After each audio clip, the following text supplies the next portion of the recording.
This is the Keys to the Kingdom podcast, where we explore how the psychedelic renaissance becomes accessible to everyone.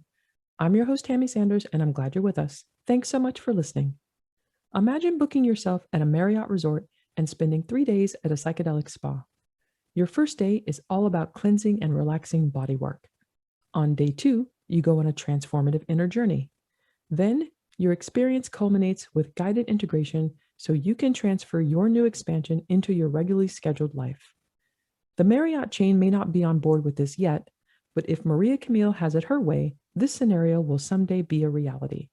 She joined this Keys conversation from Mexico, where she's channeling her American can-do spirit into establishing resort vacations for mental well-being so you can heal or reset yourself safely, comfortably, and with guided support. Having survived and thrived in her wildly dramatic life, Maria is now an entrepreneur in her 70s with vision and vitality inspired by psychedelics. Her key to psychedelics access is a focus on personal wellness, especially for those of us in middle and elder age, and particularly for women. In our conversation, Maria introduces us to her conception of a monk break, advocates for reinventing yourself regardless of age, and encourages us to lay down our life burdens and discover our next mission.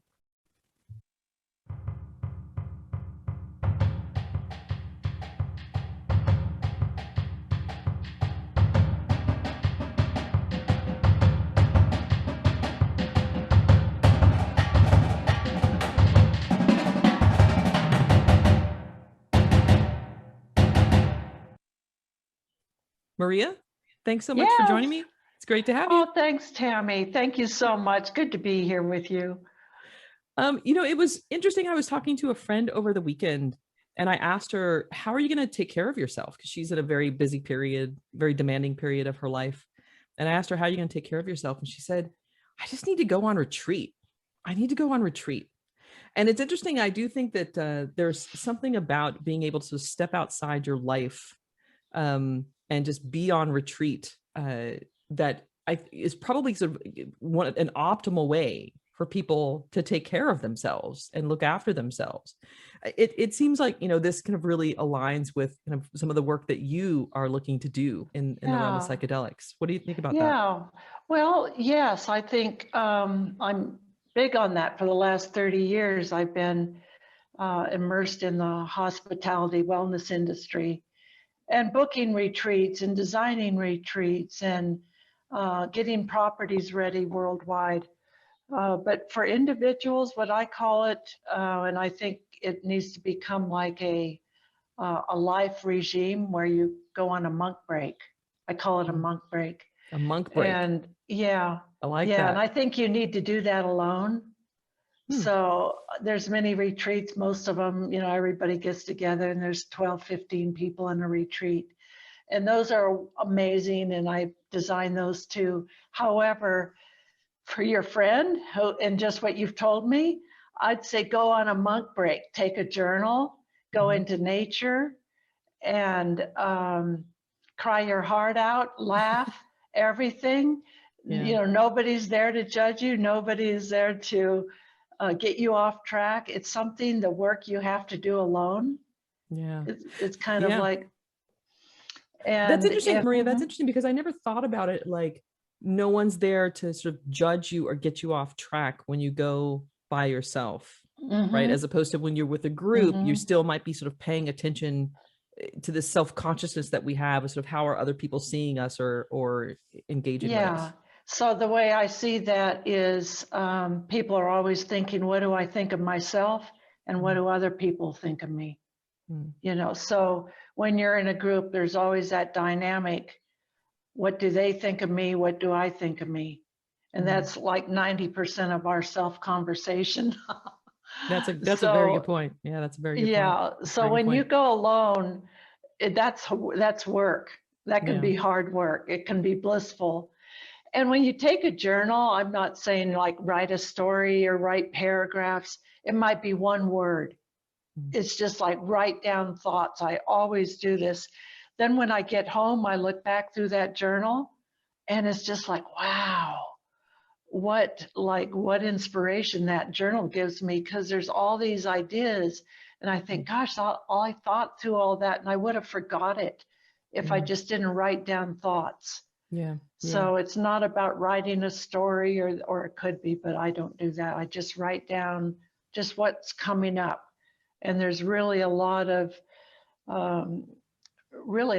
depth to that, because that starts kind of like the first parts of putting together a reinvention, change, a reset in your life.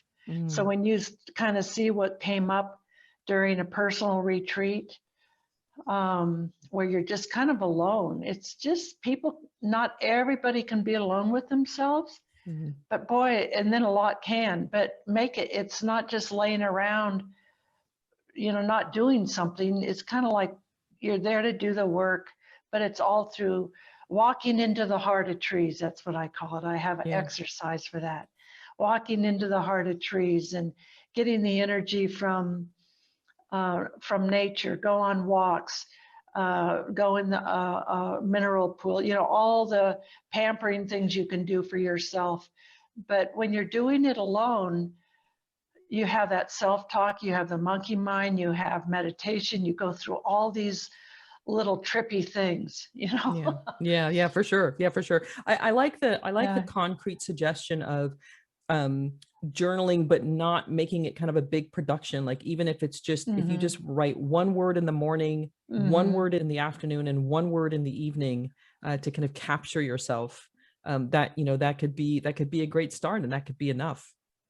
Yeah, well, so when people like your friend who's burned out, or we're all there. We all go through this, and we certainly have been through enough to, everybody deserves a retreat right now. Yes. Yeah, absolutely. I believe, I believe that for sure. Yeah, so I believe that for sure. I think when things open up a little bit more, we're going to see a huge flux of travel.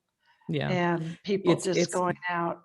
Yeah, it's already happening. It's already happening. So, Maria, you have a really interesting, colorful story, quite a powerful story too, of coming back to yourself, recovering yourself. And I'll link to that story in the show notes, because you've done a great job of writing up your story. With that in mind, with all that you've been through to accelerate yourself as a human being, I think you have some very so I think really interesting insight about how we think about our humanity and how we think about our health. Thinking about sort of how do we nurture that humanity and health in community, in retreat with others, how we nurture our humanity and health sort of as, on our own, and how we do that in relation to psychedelics. And I'm just wondering sort of how psychedelics came to be so relevant for you. I'm just wondering if you could situate yourself a little bit, just talk about your journey with psychedelics. Yeah, yes. I love my story on psychedelics because it changed my life. So I'm from the old school. I'm from the Terence McKenna days, and for folks who aren't aware who Terence McKenna is, can you just say just really briefly? Well, Terence McKenna was just one of the first ethnobotanists who went down into the Amazon and the all through South America countries, and mushrooms was a big thing. And I'm just go anywhere on YouTube and look up Terence McKenna with one R, and just let him kind of blow your mind for a while. No matter what conversation it is, or there's just many, but they're all good. So back in those days, I was on the U.S. parachute team training to go to the world meet. And was this in the 60s, 70s? When was this? No, this was in the mid 70s and 80s. Okay. So back then, it was psychedelics was more of a party drug, I guess, or nobody was thinking about setting intention. It was just, oh, we got some mushrooms, let's go do them. Let's do some shrooms, dude. So, but prior to that, I started skydiving when I was 24, and that's all in the story, so I won't go through it. But before that, I was married to a powerful government mafia man, and that was when I was 16. And I had 3 kids by the time I was 21, and I lost a son. He was killed. And same night our house burned down. So I've been through a lot of trauma drama before I even started life, so to speak. That was my teenage years. Mm. Okay, so today we'd say, oh my God, just think of the PTSD she must have, which I probably did. Yeah, and right, like you're And it's interesting because I think you and I are of different generations, but I think we share in common that nobody was talking about PTSD when we were yeah, younger. especially for women, Yeah. so anyway, I won't go into it, but just establishing that I had seen all of life by the time I was about 24, and then started skydiving, which I thought, well, now I think, well, that was a great way for me to just run around the world with a bunch of Army guys and Navy SEALs and all these amazing, amazing people with high adrenaline, all jumping out of airplanes and competing in some really extreme sports. Mm-hmm. So what a way to forget your life and run away from it, right? Yeah. So I did that for many years. One day, a medicine man, kind of like a skydiver guy, came. He's on the drop zone, and it was windy. We couldn't jump. We couldn't train. So he said, "Let's go out to the lake, and I've got some mushrooms." Well, at that time, I was reading the Carlos Castaneda books, Don Juan, and the Yaqui, the Yaqui shaman, and my sister, who was a legend, most amazing woman. At 16, when I was married to a mafia man, she was down in South America, like Terrence McKenna, alone. She went down there alone at 16 through Guatemala when the big earthquake hit, and she got caught up in the Sandinista War and got The two of you were made of some stuff, man. That's all I'm gonna say about that. That's all I'm gonna say about that, Maria. The two of you were clearly made of some stuff. Well, the thing is, she ended up down in Mexico with Maria Sabina. Ah, okay. Okay, so I'm just establishing this whole there's some setting. there's some lineage there, and we'll post a link for folks who aren't unfamiliar with Terrence McKenna, who are unfamiliar with Maria Sabina. These are very important figures in psychedelics around the world, but particularly in America. Yeah. So my sister told me about Maria Sabina and the mushrooms, and she's the one that gave me the Carlos Castaneda books. So I was kind of into all this and reading it, but I was hardcore in my training. I don't party, I don't drink, I'm up at 5 in the morning, 365 days a year training. Okay, so now my friend says, let's go to the lake and do some mushrooms. From what my sister told me, I said, oh yeah, let's go do this. So your sister's experiences, it kind of primed you just a little bit. Yeah, so I was primed in a good way. Okay. And so anyway, we took the mushrooms, and he drove out there. He was kind of hardcore guy. He could do it. And I remember driving down the roads with these big trees, and it just looked like, oh, I'm in Hobbit land. And we get to the lake, and we walk down this warm sand to the water, and we're laying on the sand next to the water, and I just remember it was just like I melted into the earth. My eyes were water, my nose were water, my whole body was water. And it was just kind of like beautiful, just that. You weren't freaked out? You weren't freaked out that you were turned into water? Because some people might be like, oh my God, I do not want to have that experience. That just sounds scary. I could totally go with it. So it was really beautiful. But the big thing came after it started kind of wearing off, and we went back home, and I was in my bedroom, and it was I just started crying, but not from pain or sadness. It was more like this gentle, like all the angels are around, all the knowing is around, karmas of a lifetime come to you. And I'm just crying because I have a whole reset of a knowing about life, death. I could see the beauty in my son's death. And I don't mean that in a weird way, but there's it's a life cycle. And I had been studying all the religions and all the woo-woo stuff and everything. But I think the mushrooms take you to a point where you can go the next step in your thoughts in your life. Yeah. See, I think you can be thinking about all the trauma drama in your life and all the different things you can kind of start figuring out through religions and gurus and whatever. But when you take the mushroom or the spirit plant that I think is calling you, or kind of like what you're going to relate to, then it takes you to the next place where I don't think people can take you there. The plant medicine can. And I think that's where it took me, was to see the next layer of the life I had already lived. Yeah, very interesting. Maria, it's interesting because I know that as I've talked with you, nature is a significant part of your psychedelic journey. And I recall I think it was my 5th journey overall, was my 2nd psilocybin journey with my therapist and guide. I was absolutely insistent that this had to happen outside. Like, I'd done all my Yes. other journeys Yes.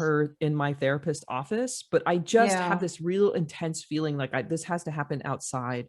And it was interesting because nothing particularly noticeable happened. Like, I didn't hear the grass talking or see bright colors in the sky, or, the birds didn't come, but like nothing like that happened. But I do recall this sense of feeling more naturally in myself. Like, I could just open up and take it easy, and the Yeah. wisdom of the journey would arrive in its own time. And I was in the flow of the day. Like, I could see the sun moving and the light shift, and I could just feel this flow. I wonder if there are, and I wonder what your thoughts are about this. Like, are there certain types of pursuits with psychedelics that are really more suited to therapeutic or clinical settings? And then are there pursuits with psychedelics that are better suited to nature? I wonder if you have some thoughts about that. Oh, well, I concur with you with the nature. Um, I've done, the mushrooms inside and outside. Inside has been okay too, but nothing like being outside. But I think that I kind of want to start out by saying I know nothing. It's a little bit like that because it's just so individual. But when I look at pictures, there's so many beautiful ways of healing with therapies now, with visionary plants, but also like ketamine and LSD and so forth.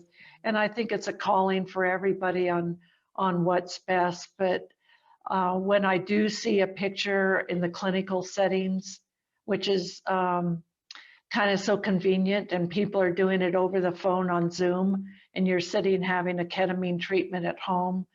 And that is such a big turnoff to me, but it's just different for everybody. For me, Gotcha. I would never do that. I Okay, don't want gotcha. to do that. Anyway, that's only me. Yeah. I do not want to be negative because it's helping a lot of people. Agreed. I And mean, it certainly helped me, right, to be in my therapist office. It was a place I yeah, felt very safe. I felt and very held. Yeah. not everybody can get out in nature and go on Hmm. these trips and so forth. It's just my preference is Well, nature. what I think I then also hear, if it's not that you're expressing a bias against the clinical setting, but I think what I hear is, for folks who might not want to do this in a clinical setting, what I hear in you is a validation of that it's Mm-hmm. okay if you don't want to do this in a Mm-hmm. clinical setting. It's okay if Mm-hmm. you really prefer to do this in nature or in community or in retreat. It's okay if you want to do it a different way. Yeah, and so now let's justify nature too, so many people are going down to Peru and sitting in, a rainy jungle in the mud and puking up all night in a bucket, and not everybody's going to want to do that either, Yeah, that does not appeal to me at so all. yeah, so a middle age, and this is the more the people, the niche I'm working in is middle age on up, Mhm. and women especially, they, midlife women, where there's so many that have PTSD and challenges. I'm one of them, or I was, I still do. It's just I'm past middle age now. Now I'm old age. Now I'm elder. I'm aging as a sage. We'll say, Well, I prefer elder. I actually said this the other day to my wife. I was like, I think I'm feeling old, but I think I'm going to call it elder. And she's like, I like elder. Go with yeah. elder. Yeah. So anyway, I'm at that age. We maybe don't want to sit in a jungle to do this. So Yeah. that's why I'm establishing protocols and retreat programs for destination, more name brand retreats and spas. As this opens up worldwide, it's illegal, in America and a lot of places to do mushrooms. But I think that's the best teacher plant to start with at destination resorts, and to do like a 3-day journey, a 5-day at a resort where it's comfortable, you feel safe. It's very beautiful. The nature is just right. Everything can be just right. That's what I'm putting together. And I don't think it's also just about sitting in a circle in a ceremony. All that pain that we go through in life, and by the time we're middle aged, that's deep within our soul. It's deep within our body. Our body retains all that memory. And so people, that are gaining weight, or they have, different aches and pains and this and that going on. A lot of that is just all this pain. Yeah, it's the stuff you've been carrying and carrying and carrying, right? Because if we don't clear our lives, these things don't just go away. The burdens that we carry don't just go away. They just build up and build up and build up. And I remember hearing from you, which made me think, God, we got to have a conversation. You were talking about how sort of pain and drama and trauma sort of settle in the body, right? So before doing psychedelics, you actually want to see sort of more integration of body work and that kind of thing. Can you talk about that a little bit? Yeah, that's where I was going with this, because I think the optimum will be to have some days to get your body prepared and ready, in the way of having some really deep body work, doing some sweats, doing some water, just having that time where you feel this is all about me. It is not about a retreat with 10 other people, even if they're there. And this is why I'm even establishing personal retreats where you can do one-on-one, but go through all the steps of having these days to kind of get your mind ready, your body ready, because the treatment, the therapy you use with what psychedelic, it will take you there to the next step. But what if you're not kind of ready? So I think that's where these bad trips kind of come in. Yeah, if I could interject here for a second, I have a friend of mine, a very, very good friend of mine, who her mother had gone on vacation in Peru and had heard, this is what you do in Peru. Like, you go to one of these ayahuasca circles, and her mom's like in her, 60s, I think like mid or late 60s at this point, and just had a really difficult experience. Like, she was not in any way prepared for what was about to happen to her. So unnecessary. I hate to hear that. Yeah. So what I hear you saying is,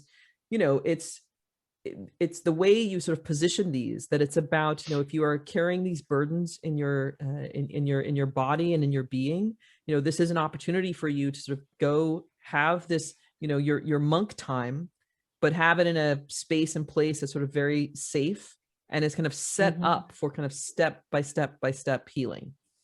Yeah. I'm really looking at establishing protocols of a deeper level with body workers, where they also understand the plant medicines, and it gives them a whole new kind of realm in their body work, and taking it to another step in a very special way, which all has to start with love.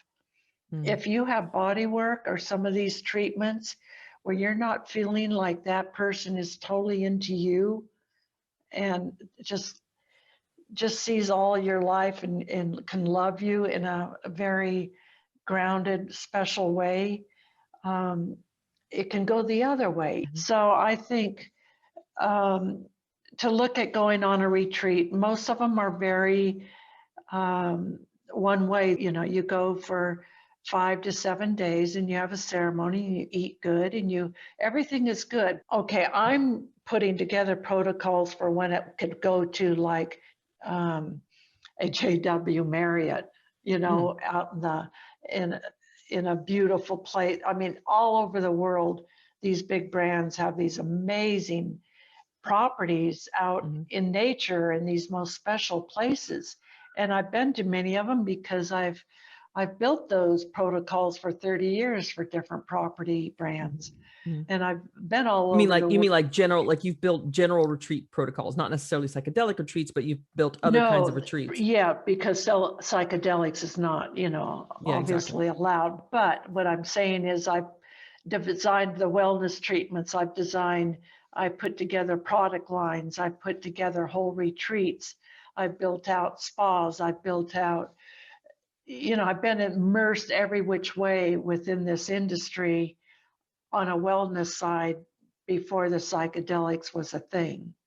So now that it is just so proven of what plant medicines can do and the therapies and the healing with the veterans and so forth. And I've been totally immersed in that, which we could talk about.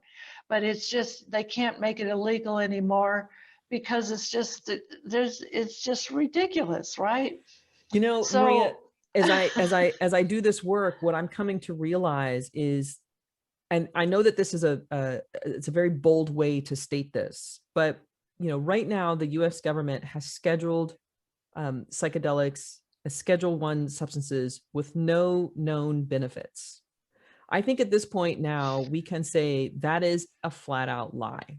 It's not a misstatement.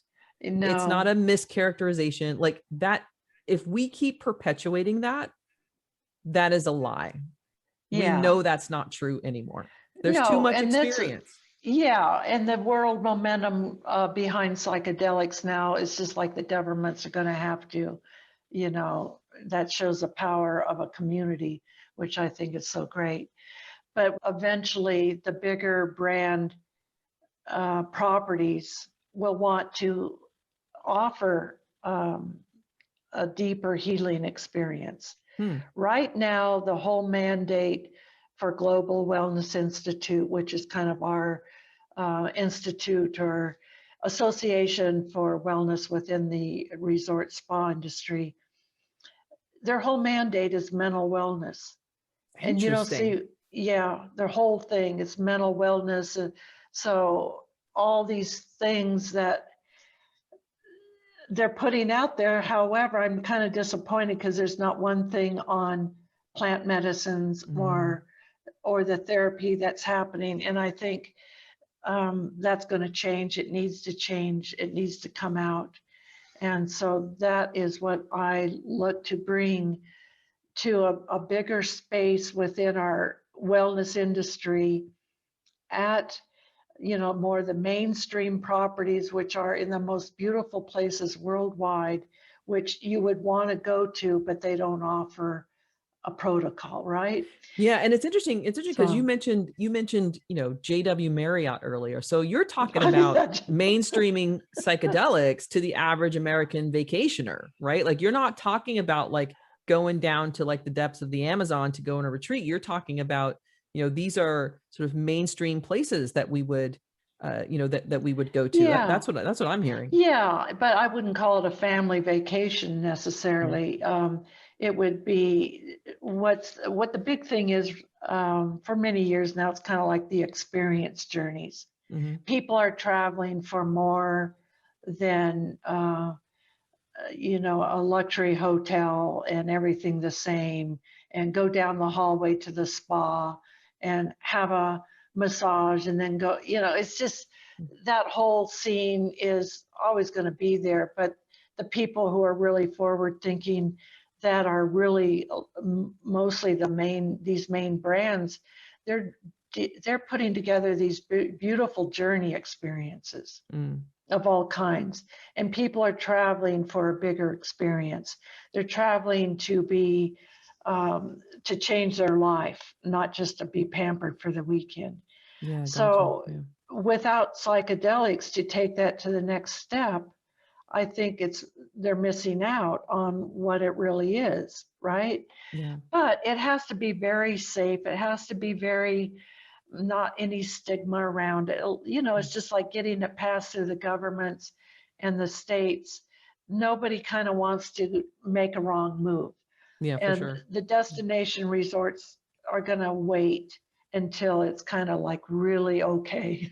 Yeah. But Yeah, it seems to be happening fast, our that's one question I had for you is just sort of how far along are you in your endeavor and to bring this kind of wellness or these kinds of wellness retreats to larger brands. So what's your journey toward that now and how far along are you? Okay, well, I came to San Miguel de Allende, Mexico, a beautiful colonial city here at 6,000 feet, and just a very, very special place to be. So what I'm putting together, and it's happening really fast down here, just amazing people are coming in to my life here. But we're putting together protocols for the future for destination properties. Hmm. But how we're testing that is by literally doing test retreats.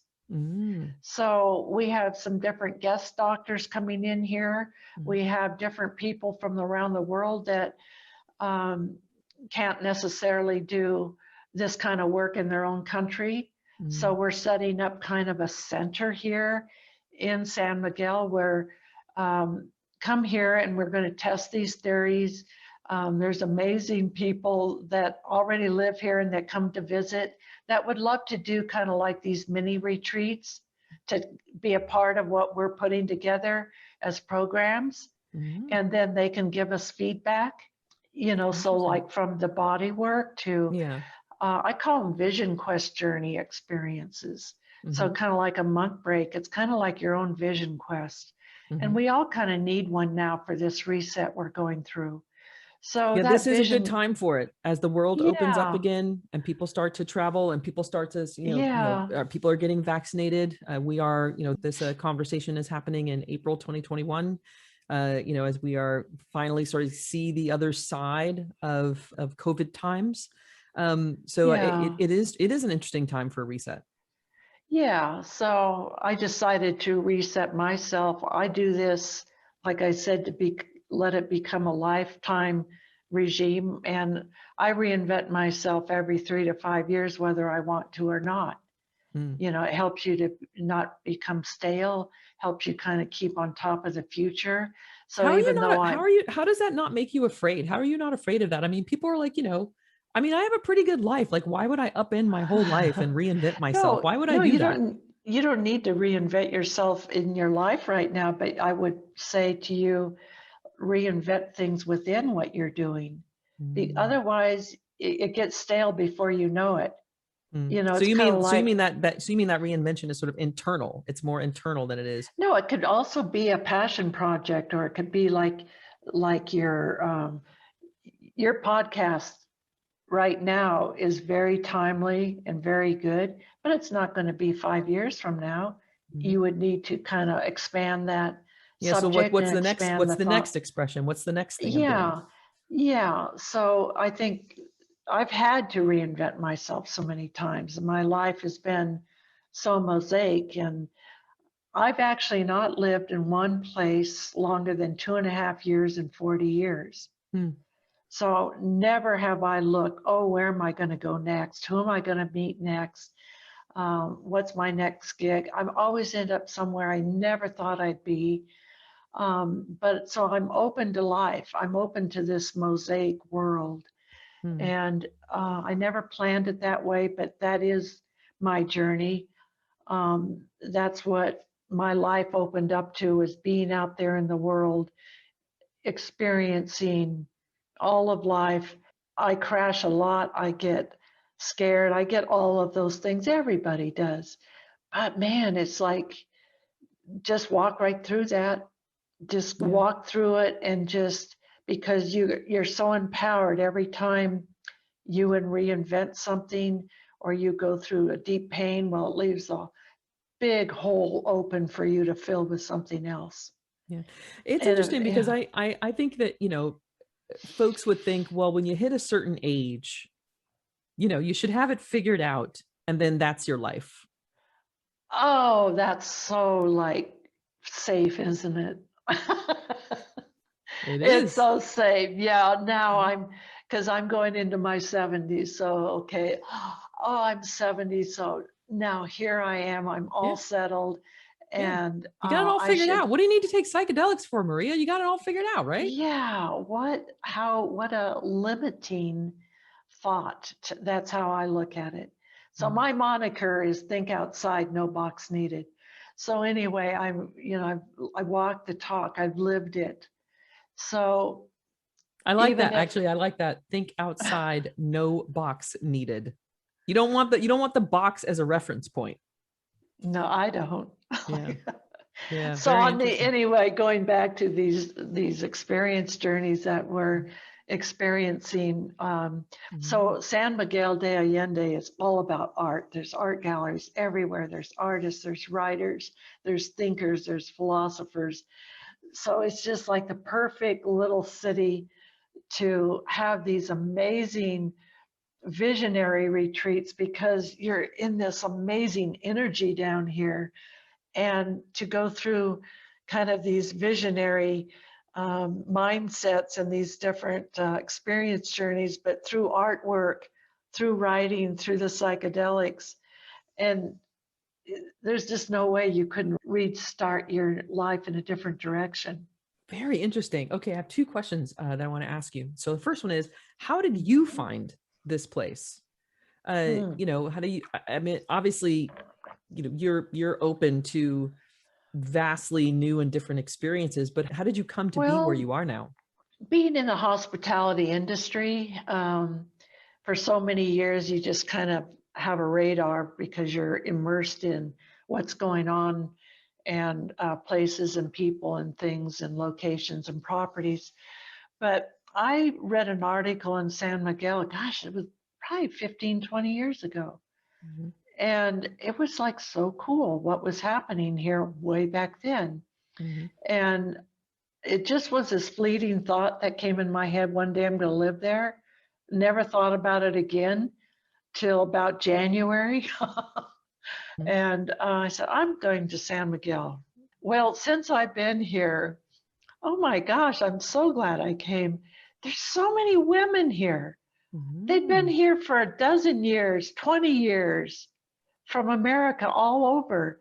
This is like the melting pot for entrepreneurial, visionary women. I just can't believe how many I'm meeting that are all doing such interesting things Hmm. and that left America, 15 years ago, and they've never left San Miguel.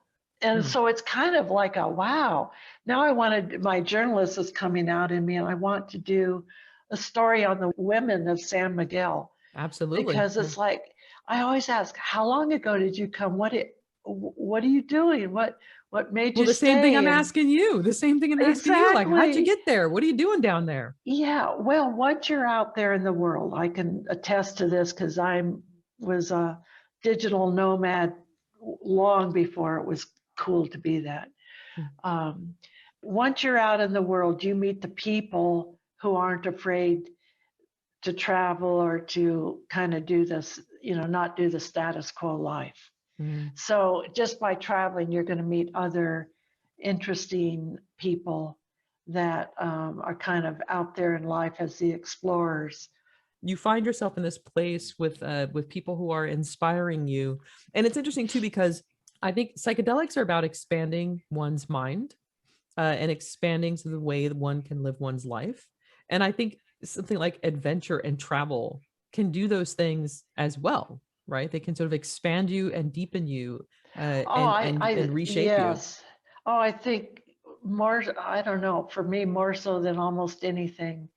After I won the world championships in skydiving, I got picked up to be in a movie, and it was an all woman's adventure into East Irian Jaya, New Guinea, which was Hmm. a closed country at the time.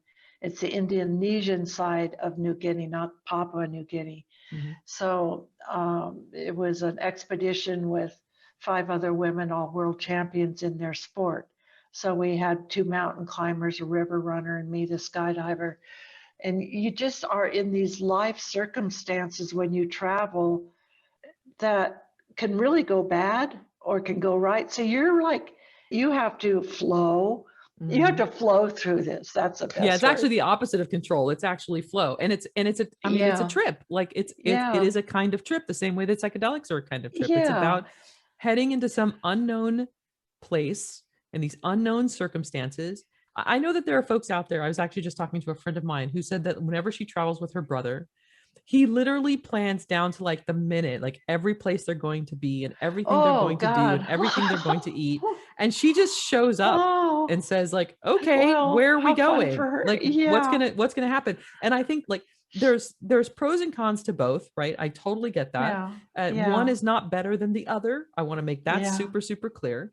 I, Yeah. the distinction that I'm making is one is more psychedelic than the other, right? Yeah. The one that's about going into the unknown and going with the flow, Mhm. that is akin to a psychedelic experience. Okay, so that's very Taoist, Hmm. So I just came off 3 years up on 10,000 feet up in the Colorado mountains Mm-hmm. at a Taoist retreat that I was managing and helping with. And the owner is a very good friend. He's a Taoist priest from Wudang Mountain in China. Mm-hmm. So living up in these beautiful mountains, which I love mountains, are very powerful and very healing. So being up there in those mountains and going the flow with nature kind of and huge big winter, 8 months of winter up there, Mm-hmm. it's just hardcore to live up there. So it takes really a lot of practice, I think, to kind of go with the flow and do kind of like the things that I do that are psychedelic without being psychedelic, because it's kind of a Taoist thing. It Mm-hmm. is a flow. It's kind of a Zen mindset. It's kind of like you're living life, chop wood, carry water. It's Mm-hmm. kind of flow through it. So one property I worked on that's just perfect for psychedelic retreats right now. It's called Samasati down in Costa Rica Mm-hmm. on the Caribbean side. And it's on 250 acres of rainforest. Mm-hmm. And I lived there almost, good 2 years, managing that property and reselling it and so on and so forth. But living in that jungle, this is a primal rainforest. And you live in these little casitas, but only halfway up are the walls and the rest are screened because you need the airflow. Well, Mm-hmm. in the jungle, you have all the life around you and you hear it. It's talk about this is where you really learn you are truly connected with everything. Mm-hmm. Because when you're in that jungle, it's a pulsating, living energy system, and you feel it.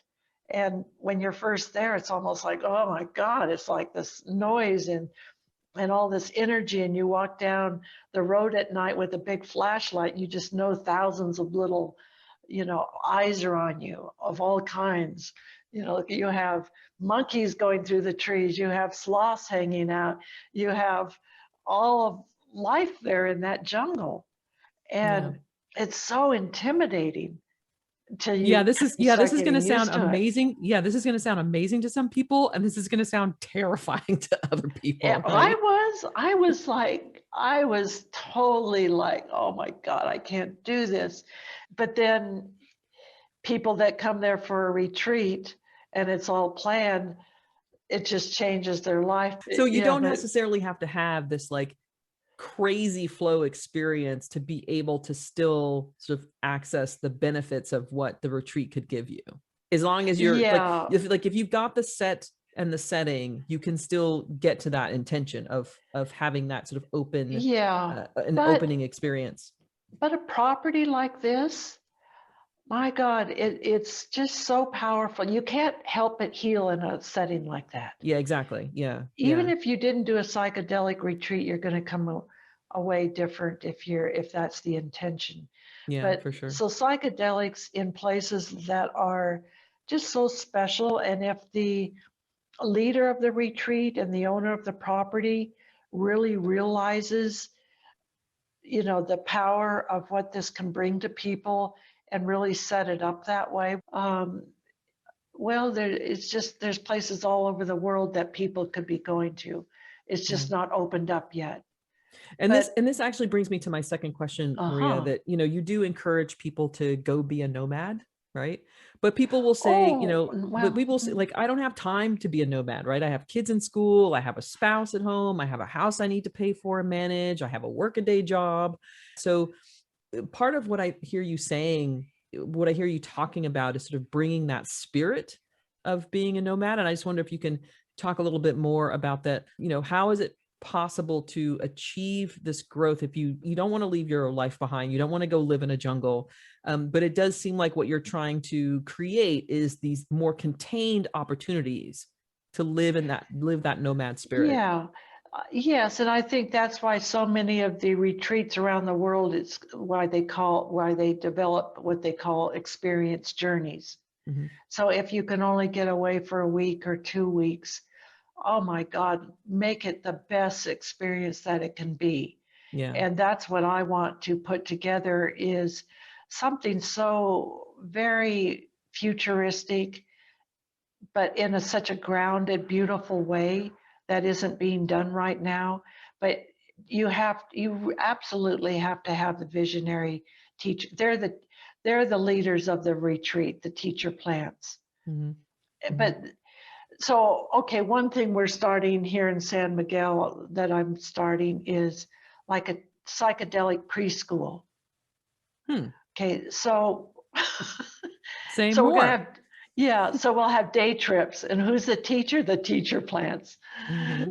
Okay, so because for midlife and on, they all of us at that age kind of have the stigma still a little bit of the 60s and the 70s. And Mm-hmm. but we're using mushrooms now for not only PTSD and depression and just all kinds of things, but also creativity and your Exactly. future. Yeah. Yeah, exactly. So So firstly, just to be clear about something, when you yes. say psychedelic preschool, you're not talking about putting preschoolers through psychedelics. Oh What you're saying no, for is grown-ups, I it's should say. psychedelic preschool for grown-ups.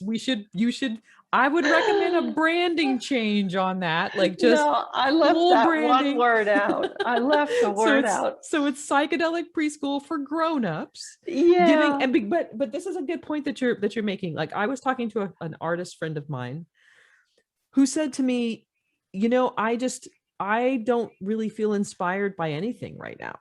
Like, and I was talking to other Mhm. friends too, like, who are we're all older, we're all older than 50, and we're talking about like just how hard it is to just make friends as a grown up and to find Yeah, your passion and purpose when you're in middle age as a grown up. And so it's really interesting, this notion of sort of psychedelic preschool for grown-ups, to right. not just deal with sort of mental health recovery, not just mental health, but also mental wealth. There you go. Exactly. So So anyway, let's get back to psychedelic preschool for grown-ups. yeah. So anyway, think of, here's a very good illustration. Up on the mountain, the Taoist mountain up on Colorado, it's called Dow House. Beautiful place if anybody lives in Colorado to go up there. It's right out of Boulder, Colorado. So up there, we had a lot of veterans coming up there because we're isolated. It's gorgeous. They can work outside and just be up on the mountain and work. So as they come up to Dow House, most of them have really severe PTSD.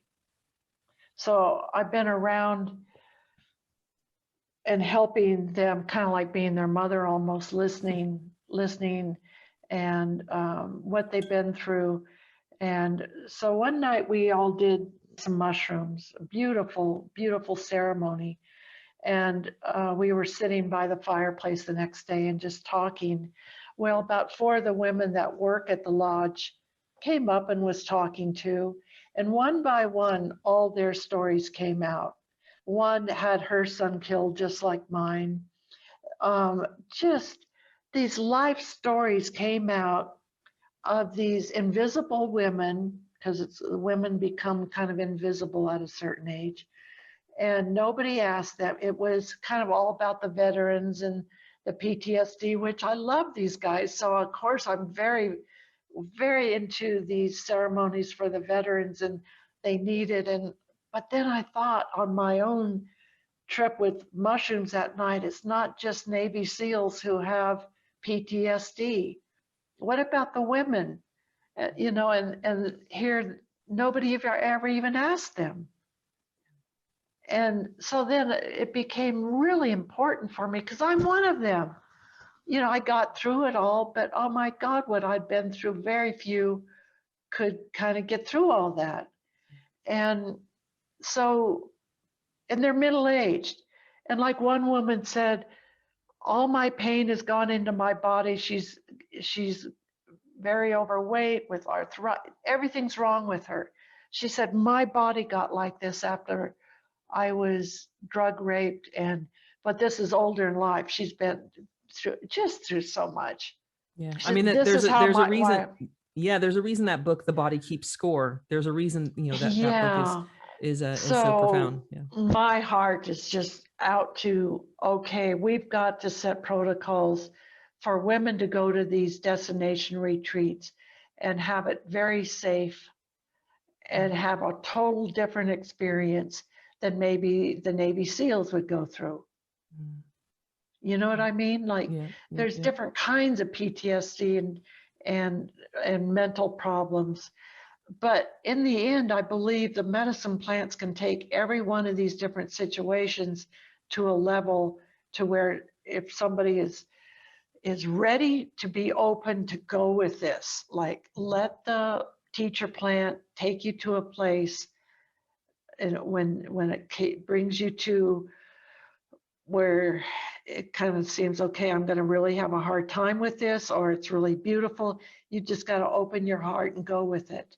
You're not going to be hurt by the plants. It's not going to kill you. It's not going to weird you out in any way. And it needs to be gentle in the beginning. Yeah. I would not take anybody on some big hero journey. So I just think there's got to be some new protocols, and that's what we want to test here in San Miguel, and invite other teachers to come and learn. And so we're just bringing about community here to kind of get ready for when this opens up. Yeah. So it sounds like you have found your next mission in this season of your life.